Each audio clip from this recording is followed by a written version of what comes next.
नमस्कार दोस्तों, हमारे चैनल एक्स मैथ्स में आपका स्वागत है।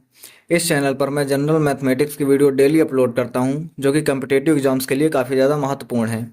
आज की इस वीडियो में हम सिंपल इंटरेस्ट के क्वेश्चन सॉल्व करेंगे, तो चलिए वीडियो को शुरू करते हैं। पहला क्वेश्चन लिखा हुआ है, कितने प्रतिशत ब्याज की दर पर कोई राशि 30 वर्षों में स्वयं की दोगुनी हो जाएगी। ये चीज़ थोड़ा ध्यान से समझना। लिखा हुआ है कि कितने प्रतिशत ब्याज की दर, यानी कि हमें रेट की वैल्यू बतानी है। ठीक है, हम नोट कर लेते हैं कि हमें क्या पता है और क्या बताना है। आगे लिखा हुआ है कि 30 वर्षों में कोई राशि स्वयं की दोगुनी हो जाएगी। तो टाइम हमारे पास दिया हुआ है कितना, 30 वर्ष। अब राशि स्वयं की दोगुनी हो जाएगी, मतलब अगर हम मान लेते हैं कि पहले से 1 रुपए था, तो अब वो टोटल अमाउंट कितना हो जाएगा, 2 रुपए। ये चीज समझ आ रहा है कि दोगुनी हो जाएगी, मतलब मूलधन 1 रुपए था, अब 30 साल में क्या हो जाएगी, 2 रुपए, यानी कि दोगुनी हो जाएगी। तो इसका मतलब यह हुआ कि इस पे ब्याज कितने का लगा, तो यहाँ पर कितने का ब्याज लगा है, 1 रुपए का। तो ब्याज यहाँ पर कितना आ जाएगा, 1।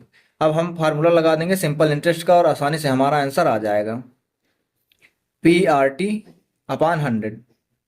यहाँ से SI की वैल्यू कितनी है, 1 है, इक्वल टू P की वैल्यू कितनी है, 1 है, इंटू R हमें निकालना है। T की वैल्यू दी हुई है 30 वर्ष, और डिवाइड करेंगे कितने से, 100 से। एक जीरो से एक जीरो कट जाएगा। अगर क्रॉस में मल्टीप्लाई करेंगे तो R की वैल्यू आ जाएगी 10/3%। ये क्या हो जाएगी, रेट की वैल्यू हो जाएगी। इसको और भी अभी हम सॉल्व कर सकते हैं, लिख सकते हैं 3 सही 1/3%। अब इसके लिए एक शॉर्ट ट्रिक भी होती है, जो कि मैं बता दे रहा हूं। इसके लिए R का डायरेक्ट फार्मूला होता है n-1/t इंटू 100%।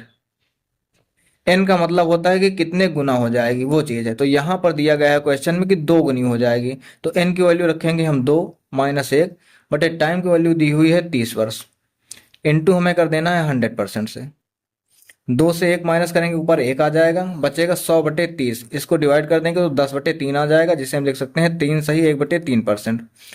तो ये इसका आंसर हो जाएगा रेट का। अब आपको जो तरीका सही लगता है आप उसको अप्लाई कर सकते हैं, लेकिन ये बेसिक है, इसको आपको समझना होगा। इससे सॉल्व हो जाएगा आसानी से। अगर आपको फार्मूला नहीं भी याद होगा तो आप इसके जरिए क्वेश्चन को सॉल्व कर पाएंगे।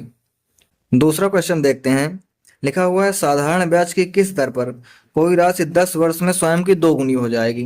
तो अब देखो, यहाँ पर हम सीधे सीधे जो है फार्मूला अप्लाई करते हैं। टी दिया हुआ है 10 वर्ष में, और एन का मतलब दिया हुआ है दोगुनी। हमें बताना है कि रेट क्या होना चाहिए।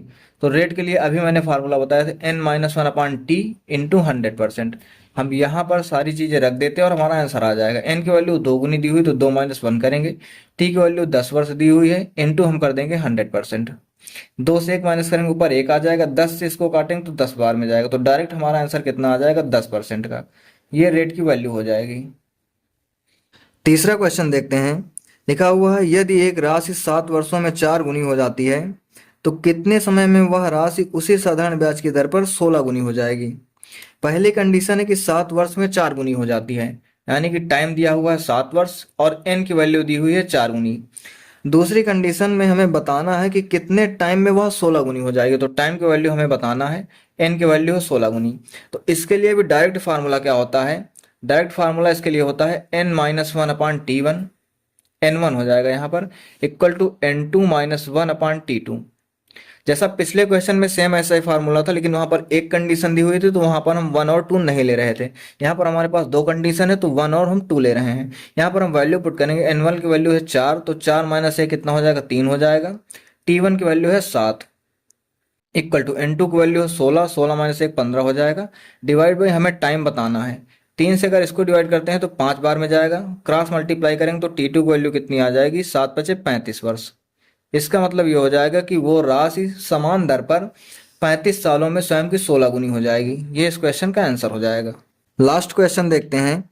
लिखा हुआ है, यदि एक राशि निश्चित दर पर 4 वर्ष में दोगुनी हो जाती है, तो वह राशि उसी ब्याज की दर पर कितने वर्षों में 16 गुनी हो जाएगी। सेम क्वेश्चन लिखा हुआ है, वैसे ही है। इसको भी सॉल्व करते हैं। लिखा हुआ है कि 4 वर्षों में 2 गुनी हो जाती है, यानी कि यहाँ पर दिया हुआ है टाइम की वैल्यू 4 वर्ष है और एन की वैल्यू है 2 गुनी। दूसरी कंडीशन में हमें बताना है कि कितने टाइम में वह 16 गुनी हो जाएगी। तो यहाँ पर टाइम की वैल्यू हमें बताना है और दिया हुआ है 16 गुनी। वही फार्मूला हम लगाएंगे, n1-1/t1 इक्वल टू n2-1/t2। यहाँ पर 2 कंडीशन बनती है, या तो आपको टाइम दे करके आपसे कितने गुना ये पूछ लिया जाएगा, या फिर कितने गुना ये दे करके आपसे टाइम पूछ लिया जाएगा।